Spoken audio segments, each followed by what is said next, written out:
시간에도 하나님의 사랑을 생각하시면서 옆사람 웃는 얼굴로 보시면서요, 우리 서로 사랑하자 하고 시작하도록 하겠습니다. 자, 하나님은 사랑이시라 우리 서로 사랑하자. 안녕하세요. 예, 반갑습니다. 예, 안녕하세요. 예, 감사합니다. 예, 우리 이영석 법무사님, 예, 환영합니다. 예, 감사합니다. 예. 예, 오늘은 한국연합회가 지정한 종교 자유 신앙 강조 안식일입니다. 예. 그래서 오늘은 혼돈 속에서 명확해짐이라는 제목으로 하나님의 말씀을 전하겠습니다. 혼돈 속에서 명확해짐. 예, 하나님께서 세상을 창조하실 때 사람에게 자유의지를 주셨습니다. 네. 그래서 모든 사람에게는 다 자유의지가 있습니다. 예. 다만 그 자유를 박탈하고 제한할 뿐이지 모든 인간에게는 하나님께서 자유의지를 주셨어요. 그래서 이 자유는 사람에게 있어서 가장 소중한 가치입니다. 예. 그래서 누구든지 자유를 누릴 수 있고 또 자유를 누려야 돼요. 예. 종교의 자유 또한 마찬가지입니다. 예. 어떤 종교를 갖든지 종교를 선택할 수 있는 그 자유를 제한할 수 없어요. 예. 설령 국가라 할지라도 어떤 한 개인이 어떤 종교를 선택하는 데에 그 자유를 제한할 수 없습니다. 자, 그러나 기독교적 입장에서 볼 때에 이 세상의 만물의 모든 신이 다 깃든다 말하지만 그 많은 신 가운데에 온 우주를 통틀어서 유일하신 참 하나님, 그 한 분 하나님은 누구세요? 예, 여호와. 예, 여호와 오직 한 분이세요. 예, 참 하나님은 여호와 한 분이십니다. 그리고 우리는 그 여호와 하나님을 믿고 따르는 그러한 신앙을 가지고 있어요. 예. 자, 그러므로 바라기는 이 시간에 우리뿐만 아니라 다른 모든 분들이 종교의 그 자유로움 가운데서 우리의 창조주 되시는 참 하나님 여호와를 발견하고 또 그분을 믿기로 선택하는 그런 믿음의 결단이 있게 되시기를 예수님의 이름으로 간절히 기도합니다. 오늘날 대한민국은 지난 2024년 비상계엄과 또 탄핵의 여파로 여전히 극심한 갈등과 또 분열의 진통을 겪고 있습니다. 이러한 혼란한 정치적 상황 속에서 누가 옳은가? 이 논쟁이 이제 교회로 들어와서 교회마저도 상처를 입히는 이때에 우리는 정작 무엇을 놓치고 있는지 한번 생각해 볼 필요가 있어요. 우리는 정작 무엇을 놓치고 있는가? 그래서 저는 이 질문의 답을 다니엘을 통해서 찾고자 합니다. 다니엘. 그래서 이 시간에는 격동의 시대 속에서도 흔들림 없이 영적 중심을 지켰던 다니엘, 그 다니엘의 삶을 통해서 오늘 우리가 회복해야 할 신앙의 본질을 함께 살펴보도록 하겠습니다. 성경 다니엘서 6장에는 혼란스러운 정치적 시기에 영적 중심을 유지하는 방법에 대한 세 가지 핵심 교훈이 담겨 있어요. 그래서 다니엘이 이 남방 유다가 멸망하여서 바벨론에 포로로 잡혀간 이후에도 그 바벨론은 영원하지 못하고 계속해서 정치적 혼란을 겪습니다. 그러한 혼란스러운 정치적 시기에 이 다니엘은 흔들리지 않고 영적 중심을 유지합니다. 그래서 다니엘이 그러한 혼돈의 시기에 영적 중심을 유지할 수 있었던 그 비결, 세 가지 교훈을 우리가 다니엘서 6장을 통해서 살펴보도록 하겠습니다. 먼저 첫 번째 교훈은 다니엘서 6장 6절로 9절 가운데에서 우리가 찾을 수 있습니다. 다니엘서 6장 6절로 9절에 나라의 모든 총리와 수령과 방백과 모사와 관원이 의논하고 왕에게 한 율법을 세우며 한 금령을 정하실 것을 구하려 하였는데, 왕이여, 그것은 곧 이제부터 30일 동안에 누구든지 왕 외에 어느 신에게나 다 사람에게 무엇을 구하면 사자굴에 던져 넣기로 한 것이니이다. 자, 그런즉 원컨대 금령을 세우시고 그 조서에 어인을 찍어서 메대와 바사의 변개치 아니하는 규례를 따라 그것을 다시 고치지 못하게 하옵소서 하매, 이에 다리오 왕이 조서에 어인을 찍어 금령을 내니라. 지금 바벨론이 멸망하고 메대와 바사가 일어났어요. 근데 그때 모든 총리와 수령과 방백과 모사와 관원, 한마디로 모든 정치인들이 한 곳에 모여서 한 가지 의논을 하는데, 그게 뭐냐면 이제 30일 동안에, 약 한 달 동안에 왕이 아닌 다른 그 어떤 것에 무엇을 구하면, 즉 기도하면, 왕이 아닌 다른 누군가에게 무엇에게 기도를 하면 그 사람을 사자굴에 던져 넣는다라는 법령을 만들고 어인을 찍으라는 거예요. 그래서 왕이, 다리오 왕이 그 조서에 어인을 찍습니다. 왜냐하면 지금 겉으로 보기에는 이 정치인들이 모여서 한 가지 법령을 만들어 왔는데, 이 법령이 누구를 위한 것 같아요? 다리오 왕을 위한 것 같아요. 지금 왕 외에 어느 누구에게도 기도하지 말라는 거잖아요. 그렇죠? 그러니까 지금 이 다리오 왕을 높이는 거예요. 그러니까 이 왕이 좋아서 그 조서에 어인을 찍어야 안 찍어요? 찍어요. 자기를 높이니까. 자기 외에는 어느 누구에게도 기도하지 말라고 하니까 어인을 찍습니다. 근데 한번 어인을 찍으면 이 메대와 바사의 법에 의하면 다시는 그 법을 고칠 수 있어요, 없어요? 고칠 수 없어요. 한번 어인을 찍으면 그 법은 변개할 수 없어요. 고칠 수 없습니다. 자, 혼란스러운 그러한 정치적 시기에 영적 중심을 유지하는 방법, 첫 번째 교훈이 치명적인 결합을 피하라는 거예요. 여러분, 국가에 의해서 강제된 종교 의식은 필연적으로 박해로 이어집니다. 어느 한 국가에 의해서 어떠한 종교 의식이 강제가 되면 그것은 반드시 박해로 이어져요. 그래서 그리스도인들은 종교의 자유를 수호하는 데 있어서 끊임없이 집중해야 됩니다. 집중해야 돼요.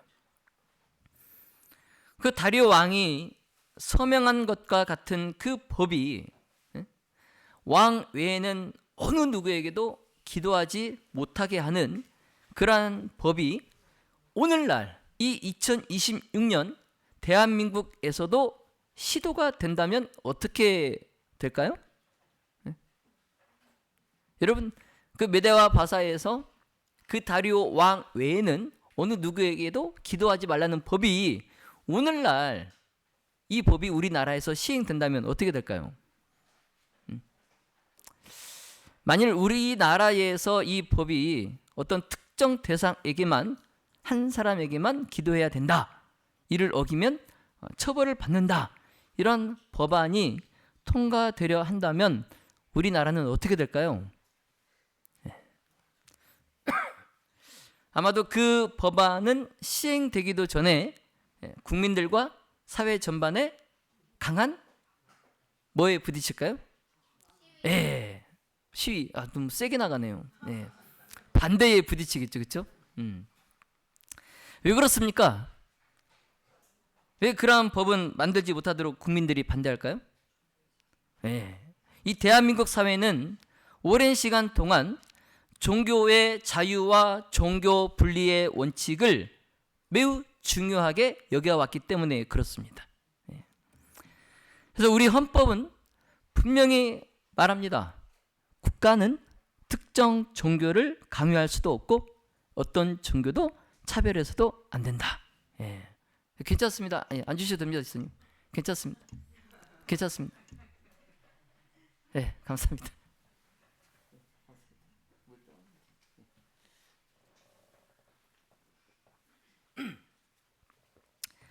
감사합니다. 저를 생각해 주시는 분은 우리 지사님밖에 안 계시네요.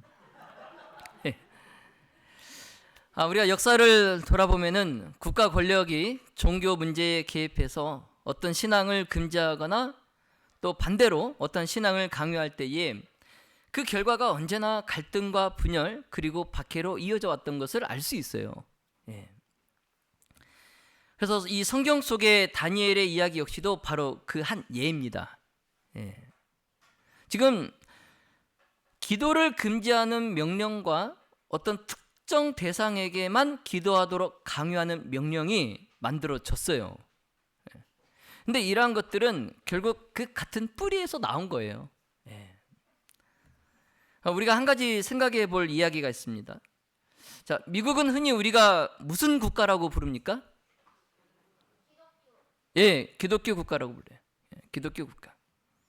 우리가 생각할 때에 메이플라워 호를 타고 청교도인들이 영국에서 그 종교의 박해를 피해서 미국으로 건너와서 이 미국을 세웠기 때문에 미국은 당연히 기독교 국가다라고 생각을 합니다. 그런데 역사를 자세히 돌아보면 정작 그렇지도 않아요. 미국의 초기 건국자들 가운데에 전통적인 복음주의자들이 있었어요. 전통적인 복음주의자들도 있었어요. 자, 그러나 반면에 이신론적 영향을 받은 사람들도 있었어요.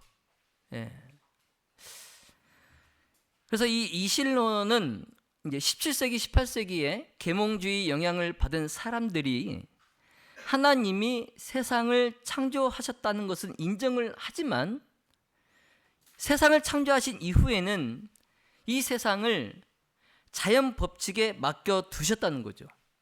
하나님께서 다스리지 않고 관리하시지 않고 이 세상을 자연 법칙에 맡겨 두셨다는 거예요. 그래서 더 이상 인간 역사에 하나님은 개입하시지 않는다라고 보는 사상이 이신론이에요. 그래서 기적이나 어떤 계시보다는 인간의 이성과 이 자연을 통해서 하나님을 이해하려고 하는 시도, 이게 이신론입니다. 그래서 그 대표적인 인물이 미국의 초기 건국자들 가운데에 토머스 제퍼슨, 그리고 벤자민 프랭클린, 그리고 존 애덤스, 이런 사람들이 대표적인 이신론 그 입장의 사람들이에요. 그래서 미국의 건국의 공로자 중에 한 사람이었던 존 애덤스, 이 사람이 1797년에 트리폴리 조약에서 이런 말을 했어요. 미 합중국 정부는 어떤 의미에서도 기독교에 기초하여 세워지지 않았다. 놀라운 발언을 했어요. 미 합중국 정부는 어떤 의미에서도 기독교에 기초하여 세워진 나라가 아니다. 이렇게 말한 거예요. 그러니까 기독교 국가에 아니에요. 이 존 애덤스의 말에 의하면 미국은 기독교 국가가 아니라는 거예요. 그래서 표방하기는 기독교 국가로 표방을 하지만 실제는 종교와 정치가 분리되어 있는 정부라는 거예요. 그래서 건국 초기에도 복음주의적 기독교의 미국이 우호적이었지만 미국 건국 사상은 종교와 정치가 연합하는 것을 철저히 배제하고 있어요. 자, 그런데 시간이 흐르면서 미국 사회 안에 한 가지 변화가 나타납니다. 건국 초기에 철저하게 종교 분리, 정치와 종교는 분리해야 된다. 이것이 시간이 지나면서 변화가 나타나는데, 도덕적 혼란을 겪게 되고 또 가치의 붕괴가 심해지니까 교회와 일부 기독교인들 사이에서 이런 생각들이 고개를 조금씩 들기 시작하는 거예요. 뭐냐면 이제는 국가가 나서야 한다. 도덕적으로 혼란이 오고 사회적 가치들이 막 붕괴되니까 이제는 뭐가 나서야 된다? 종교로 되지 않는다는 거예요. 종교로 되지 않으니까 국가가 나서야 된다. 기독교적 가치를 법으로 다시 세워야 된다. 법으로. 그리고 기독교의 뿌리로 돌아가야 된다. 청교도 정신으로 돌아가야 된다.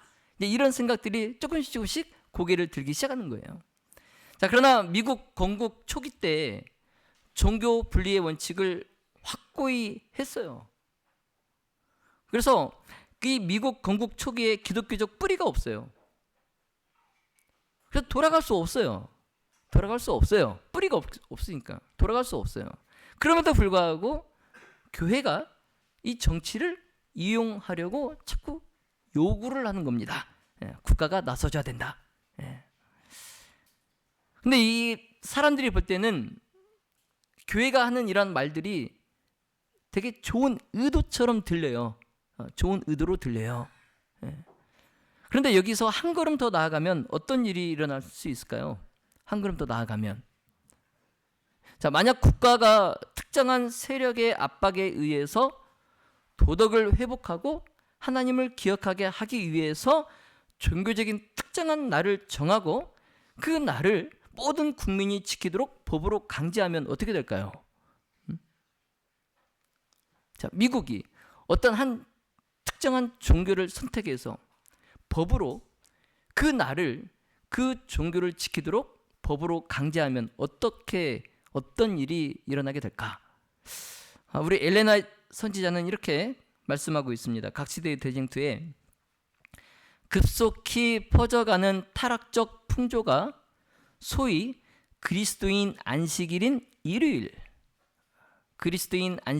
일요일을 모독하는 데서 기인된다는 것과 일요일 준수를 강요함으로 사회의 도덕이 크게 개선될 것이라고 주장한다. 우리 엘렌 화이트 선지자가 이렇게 말씀을 하셨습니다. 그러니까 미국 사회가 도덕적으로 계속 붕괴되고 있을 때 소위 일요일, 그 기독교적 안식일, 개신교회가 주장하는 주일, 그 일요일을 사람들이 지키지 않고 그 날을 모독하니까 도덕적 풍조가 무너지고 있다. 이렇게 주장을 하면서 이제는 국가가 나서서 일요일 준수를 법으로 강요해야 한다. 그러면 사회의 도덕이 다시 크게 개선될 것이다. 이런 주장이 일어난다는 거예요. 앞으로. 그럼 우리 사람들이, 미국 국민들이 이러한 교회의 주장을 들을 때 좋게 들립니까? 나쁘게 들립니까? 그들이 일요일날 예배 드리기 위해서 일요일날 교회를 가는데 국가가 나서서 그 날을 법으로 강제하고 일요일은 무조건 모든 국민들은 교회 가서 예배 드려라 해주는데 좋아요, 안 좋아요? 좋아요. 굉장히 좋은 의도처럼 들립니다. 근데 성경은요? 성경은 화이트 선지자의 이러한 예언과 매우 유사한 흐름을 우리에게 보여줘요. 자, 요한계시록 13장에 종교와 권력이 정치가 결합하여서 종교 분리이지만 종교가 연합하여서 결합하여서 사람들의 양심과 예배를 통제하는 장면을 요한계시록 13장은 정확하게 기록하고 있어요. 마지막 때에 말세에 이르면 종교와 정치가 결합하여서 사람들에게 예배 행위를 강제하는 그러한 법을 만들 것을 성경은 분명히 예언하고 있습니다. 그래서 처음에 그 시작은 강제가 아닌 것처럼 시작해요. 마치 무슨 캠페인처럼 캠페인처럼 시작을 합니다. 처음 시작할 때는. 그러다가 조금씩 이제 그 강제하는 수위를 높여가요. 처음부터 그 뜨거운 물에 비커에 뜨거운 물을 끓여놓고 개구리 한 마리 집어넣으면 개구리가 어떻게 합니까? 바로 어떻게 해요? 뛰쳐나가죠. 그런데 차가운 물에 개구리 한 마리를 담가놓고 알코올 램프로 서서히 그 물을 끓이면 개구리는 어떻게 해요? 그 물 온도에 적응해 가면서 물이 펄펄 끓을 때까지도 밖으로 뛰어나가지 않고 있다가 삶아 죽어요. 똑같아요. 처음엔 캠페인으로 시작을 해서 수위를 낮게 이렇게 우리가 일요일을 지켜야 된다. 우리가 하나님을 다시 열심히 믿어야 된다. 우리가 청교도 정신으로 돌아가자. 그러면 우리 자녀들이 도덕적으로 문란해지지 않는다.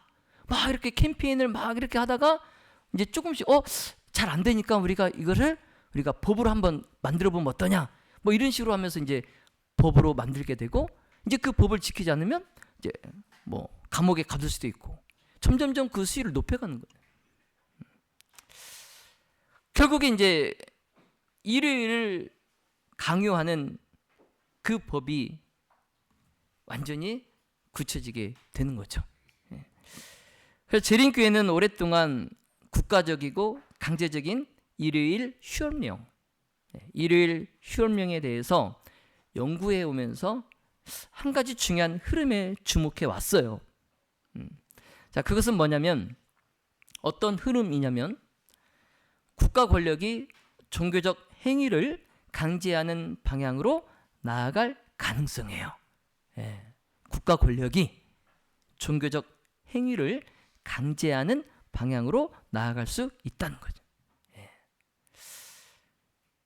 특히 이제 역사적으로 기독교 전통 안에서 일요일, 그 주일이 중요한 의미를 갖고 있기 때문에 어떤 위기 상황 속에서 국가적 휴식일 또는 사회 통합을 위한 공통의 예배일 이러한 명분으로 일요일을 법적으로 강제하려는 움직임이 나타날 수 있다는 것입니다. 재림교회는 역사적으로 이 일에 대해서 오랫동안 연구해 왔어요. 그리고 시대가 변하면서 그 흐름을 보니까 이제 그 일들이 이루어질 날이 멀지 않아요. 엘렌 화이트는 이러한 흐름을 일찍부터 경고했어요. 엘렌 화이트는 교회가 국가의 힘을 빌려서 신앙을 강제하려는 순간 그것은 더 이상 복음의 길이 아니라 중세시대 때 그 오류, 중세 그 암흑기 있잖아요. 종교를 핍박했던 그 중세의 그 오류를 반복하는 길이 될 것이다. 분명히 말합니다. 국가의 힘을 빌려서 신앙을 강제하는 것, 그것은 중세의 그 오류를 다시 반복하는 길이 된다는 거예요. 자, 중요한 것은 이것입니다. 이 모든 일은 하루아침에 갑자기 어느 날 일어나는 것이 아니라는 거예요. 이러한 일들은 아까 말씀드린 대로 좋은 의도, 그 좋은 의도로 작게 시작된다는 거죠. 예를 들어서 도덕을 회복하자. 우리 자녀들을 지키자. 사회를 안정시키자. 우리가 하나님을 기억하자. 이런 좋은 의도로 이러한 일들이 시작된다는 거죠. 그래서 이러한 명분으로 처음엔 시작되지만 결국에는 뭐예요? 인간에게 고유 권한으로 주신, 하나님께서 주신 그 자유의지, 그것을 제한하는 방향으로 결국 흘러간다는 거예요. 여러분, 결코 교회나 국가가 한 사람의 신앙이나 도덕을 강제해서는 안 됩니다. 그래서 신앙은 강요될 때 살아나는 것이 아니라 자유 속에서 선택될 때 진정한 의미를 갖습니다. 자, 그러므로 오늘 우리가 기억해야 할 중요한 원리는 이거예요. 하나님의 나라는 강제되지 않는다. 신앙은 자유 속에서만 진정으로 존재할 수 있다. 이겁니다. 우리 각 시대의 대쟁터에 보시면, 자, 하나님께서는 사람의 의지와 양심을 결코 강제하지 않으신다. 자, 그러나 사탄의 상투적 수단은 자기가 설복할 수 없는 자들을 지배하기 위하여 무자비하게 압박하는 일이다. 하나님은 사람의 의지와 양심을 결코 강제하지 않으세요. 너 나 안 믿어? 너 벌 줄 거야? 이렇게 하지 않으세요. 그런데 사탄은 자기가 설복할 수 없는 사람들을 지배하기 위해서 무자비하게 그 사람을 힘들게 합니다. 시련을 줘요. 고난을 줍니다. 욥의 경우를 보면 알 수 있잖아요. 욥 하루아침에 모든 재산을 다 잃고 그의 사랑하는 자녀들까지 다 잃게 돼요. 그런 시련을 줘요. 사탄은 그 사람을 자기 것으로 지배하기 위해서. 그러나 하나님은 그렇게 하시지 않는다는 거예요. 위협과 폭력을 통하여 사탄은 양심을 지배하고 자기 자신이 숭배를 받기 위하여 노력한다. 이 일을 성취하기 위하여 그는 종교적 세력과 세속적 권세를 통하여 활동하며 하나님의 율법을 무시하고 인간의 법률을 강요하도록 사람들을 충동한다. 사탄이 다니엘서 6장에서 그 정치인들을 다 한자리에 모아서 다리오 왕 한 사람을 높이는 그러한 강제적인 법령을 만들어낸 것처럼 이 마지막 시대에도 사탄이 그렇게 한다는 거예요. 우리는 기독교인으로서 이 나라가 하나님을 경외하는 나라가 되기를 소망합니다. 자, 그러나 그 길은 어떠한 국가의 힘을 빌려서 법으로 강요하는 일이 돼서는 안 돼요. 제 바람은 대한민국 모든 국민이 참 하나님, 유일하신 여호와, 우리 하나님을 믿고 그분을 섬기는 것이 제 바람이지만 이것이 어떤 국가의 힘이나 법으로 돼서는 안 됩니다. 이런 정치적 혼돈 속에서 영적 중심을 유지하는 두 번째 교훈, 다니엘서 6장 10절로 11절에서 찾을 수 있어요. 다니엘이 이 조서에 어인이 찍힌 것을 알고도, 그러니까 다리오 왕 외에는 누구에게도 기도하지 말라는 그 법령의 어인이 찍힌 것을 알아요. 알면서도 다니엘이 자기 집에 돌아가서는 그 방에 예루살렘으로 향하여, 여러분 예루살렘에 뭐가 있습니까? 하나님의 집이 있어요. 하나님의 성전, 성전이 예루살렘에 있어요. 그래서 예루살렘으로 향하여서 그 창문을 열고 전에 행하던 대로 하루 3번씩 무릎 꿇고 기도하며 그 하나님께 감사하였더라. 그 무리들이 누구예요? 다리오 왕 외에는 어느 누구에게도 기도하지 못하도록 법령을 만들었던 정치인들, 그들이 모여서 다니엘이 자기 하나님 앞에 기도하며 간구하는 것을 발견하고 그러니까 이 법은 타겟이 누구예요? 누구를 제거하기 위해서 이 법을 만들었어요? 예, 그 정치인들이 다니엘을 제거하기 위해서 이 법을 만든 거예요. 그런데 이 정치인들이 이 법을 만들 때 다니엘은 분명히 기도할 것이다, 안 할 것이다. 죽더라도 다니엘은 하나님께 기도할 것이다. 그러면 이제 우리가 만들어낸 덫에 걸려들 것이다. 그래서 다니엘을 지켜보고 있었던 거예요. 예. 그러나 다니엘은 그것을 다 알면서도 뭐 했어요? 예, 숨어서 아무도 없는 지하 밀실에 들어가서 기도할 수 있어요.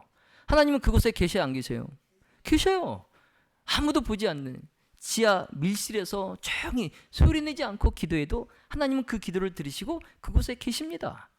그러나 다니엘은 자기가 죽을 것을 알면서도 어떻게 했어요? 자기 방의 창문을 열고 기도했어요. 다 알도록, 사람들이 다 알도록 기도했어요. 자, 혼란스러운 정치적 시기에 우리가 영적 중심을 유지하는 방법은 정중하지만 단호한 거절을 해야 한다는 거예요. 정중하지만 단호한 거절을 해야 한다. 이 종교의 자유가 위협받을 때 그리스도인들은 성경적 원칙과 실천에 있어서 개인적인 타협을 받을 때가 있어요. 뭐 대학교 면접 시험을 보든지 어떤 직장에 이력서를 내고 면접을 보든지 이 안식일 준수에 대해서 군대를 가든지 타협, 그 타협을 우리는 많이 상황에 놓이게 됩니다. 그런데 우리는 그럴 때마다 성경적 원칙과 실천에 있어서 그 타협을 거부해야 돼요. 다니엘이 자기가 죽을 것을 알면서도 그 타협을 거부했던 것처럼 우리는 타협을 거부해야 됩니다. 그래서 제가 예전에 말씀드렸잖아요. 서울대 법대 나온 사람이 이 타협을 거부합니다. 그래서 그냥 자기 꿈을 이루지 않고 그냥 신앙을 지키면서 평범하게 살아요. 서울대 법대를 나왔어도. 다니엘은 왕의 조사가 얼마나 중요한지, 그리고 그것을 거부했을 때 굶주린 사자 굴에 던져져서 찢겨 죽을 수 있다는 것을 너무나 잘 알아요. 그럼에도 불구하고 그는 자기가 늘 하던 대로 했어요. 하루 3번 창문을 열고 하나님께 기도를 드렸습니다. 누구나 볼 수 있게, 누구나 다 알 수 있게 기도를 했어요. 여기에는 어떤 타협도 없었어요. 다니엘은 그가 평소 하던 그 기도를 멈추는 순간 그것이 하나님보다 다리오 왕을 더 높이는 행동이라는 것을 알았어요. 자기가 기도를 멈추는 순간 나는 하나님이 아닌 다리오 왕을 하나님보다 더 높이게 된다는 것을 알았어요. 그래서 그는 두려워하지 않고 타협하지 않았습니다. 다니엘은 사람의 왕이 아니라 여전히 살아 계셔서 자신을 다스리시는 하나님, 그 하나님을 선택하기로 결단한 거예요. 이 사건이 우리에게 중요한 교훈을 줍니다. 우리는 정치 지도자를 존중해야 하지만 하나님의 뜻에 어긋날 때는 분명히 아니오라고 말할 수 있어야 된다는 거죠. 둘째는 신앙을 지키기 위해서 정부의 명령에 불복종해야 할 때도 있다는 거예요. 만약 그러한 일이 발생된다면 언제나 담대히 서서 하나님께 지혜를 구해야 된다는 것입니다. 자, 3번째 기호는 어두운 시대 속에서도 희망을 바라보라는 거예요. 다니엘이 결국 어디에 던져졌을까요? 사자굴에 던져졌어요. 그것도 일주일 이상 굶긴 사자굴. 그러니까 사람을 던지면 그 사람이 땅에 떨어지기도 전에 낚아채서 다 찢어 먹을 정도로 그런 굶겨놓은 사자굴에 다니엘을 던집니다. 그러면서 이 다리오 왕은 다니엘을 아끼니까 자기가 그 어이없는 조서에 법령의 어인을 찍은 것을 후회해요. 그런데 고칠 수 없어요. 후회해도 고칠 수 없어요. 그래서 내가 아끼는 다니엘을 내가 내 손으로 죽이는구나. 그러면서 이제 사자굴에 던질 때 다니엘에게 그 다리오 왕이 하는 말이, 네가 항상 섬기는 그 하나님이 너를 구원하시리라. 다리오 왕이 네가 항상 섬기는 하나님, 너를 이 사자굴에서 구원하실 것이다. 그리고 이제 밤을 뜬 눈으로 보내고 다음날 날이 밝자마자 사자굴에 달려와요. 다니엘이 죽었을까? 살았을까? 근데 사자굴에 와보니까 다니엘이 어떻게 해요? 조금도 상하지 않고 그 왕을 바라보는 거예요. 그래서 다니엘이 하는 말이, 하나님께서 천사를 보내셔서 이 사자들의 입을 막으셨습니다. 다니엘이 왕에게 이르되, 왕이여 원하건대 왕은 만수무강하옵소서. 나의 하나님이 이미 그의 천사를 보내어 사자들의 입을 봉하셨으므로 사자들이 나를 상해하지 못하였사오니 이는 나의 무죄함이 그 앞에 명백함이오며, 또 왕이여 나는 왕에게도 해를 끼치지 아니하였나이다. 왕이 심히 기뻐서 명하여 다니엘을 굴에서 올리라 하며 그들이 다니엘을 굴에서 올린즉 그의 몸이 조금도 상하지 아니하였으니 이는 그가 자기의 하나님을 믿음이었더라. 아멘. 자, 그러나 이 이야기가 여기서 끝나도 멋있는데요, 여기서 끝나지 않고 놀라운 반전이 남아 있어요. 그 다리오 왕이 다시 그 나라에 조서를 내립니다. 그러니까 한 번 만든 법은 변개할 수 있어요, 없어요? 변개할 수 없어요. 그러니까 다시 다른 법을 만들어요. 그게 뭐냐면, 다니엘의 하나님은 살아 계시며 영원히 변하지 않으실 분이요 구원도 하시며 건져내기도 하시는 분이시다. 이 조서에 어인을 찍어서 공포합니다. 여러분 멋지지 않습니까? 가장 어두워 보였던 그 순간이 오히려 하나님의 영광이 온 세상에 드러나는 계기가 된 거예요. 자, 성도 여러분, 다가올 종교의 자유에 대한 투쟁 분명히 고통스러울 거예요. 그리고 각 개인에게 타협이 주어질 것입니다. 자, 그러나 그 종교의 박해, 그 고통, 그 시련, 이것이 우리를 하나님의 사람으로 변화시키는 통로가 될 줄로 믿습니다. 자, 바벨론에 살던 평범한 유대인이었던 그 다니엘, 그가 다리오 왕의 첫 번째 기도 금지 법령을 들었을 때에 왕이 불과 몇 시간 만에 여호와가 살아계신 하나님임을 전 세계에 고백하게 될 것이라고는 꿈에도 아마 생각하지 못했을 거예요. 다니엘이 이 결말을 알고 자기가 죽을 줄 알면서도 하루 3번씩 기도하고 사자굴에 던져지고 아마 그렇게 한 거는 아닙니다. 아마 자기는 사자굴에 던져져서 땅에 떨어지기도 전에 아마 죽을 수도 있다라고 생각했을 수도 있어요. 자, 그러나 하나님의 백성들에게 가장 어두운 그 시간처럼 보였던 그 순간이 오히려 하나님의 나라와는 가장 거리가 멀어 보였던 그 인물을 통해서 극적인 반전이 일어나는 것을 우리가 오늘 확인했어요. 자, 요한계시록 13장은 마지막 때에 종교의 자유가 심각하게 위협받고 또 온 세상이 하나님과 짐승 사이에서 선택을 요구받는 큰 갈등이 있을 것을 보여줍니다. 그 날들은 분명히 고통스럽고 두려운 시간이 될 거예요. 그러나 동시에 성경은 다른 장면도 보여줍니다.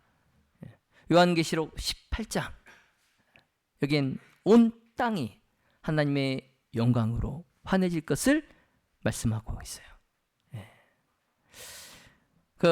엘렌 G. 화이트는 위대한 복음의 사업은 그 시초에 나타났던 하나님의 능력 못지않은 큰 능력이 나타남으로 맞춰지게 될 것이다.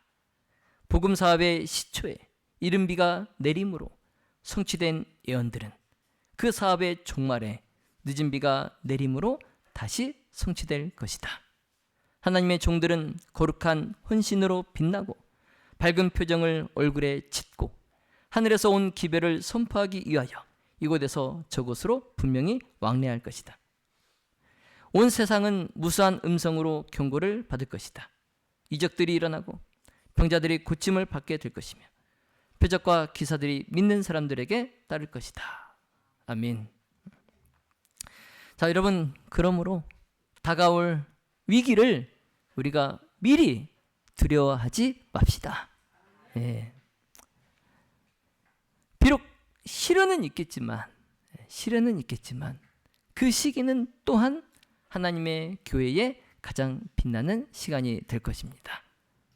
자, 수만 명의 사람이 그날에 예수님을 선택할 것입니다. 자, 새로운 제자들이 하나님의 나라로 막 밀려 들어오면서 각 교회의 침례탕과 그리고 산속의 강들과 그리고 바다 그 자체가 그 수많은 밀려오는 사람들의 그 침례 행렬을 감당하기 위하여 쓰이게 될 것입니다. 여러분, 말세에 선포되는 진리의 기별을 듣고 이 수많은 사람들이 하나님을 믿겠다고 밀려오는데 정작 우리는 그 타협 앞에서 무릎을 꿇으면 어떻게 되겠습니까?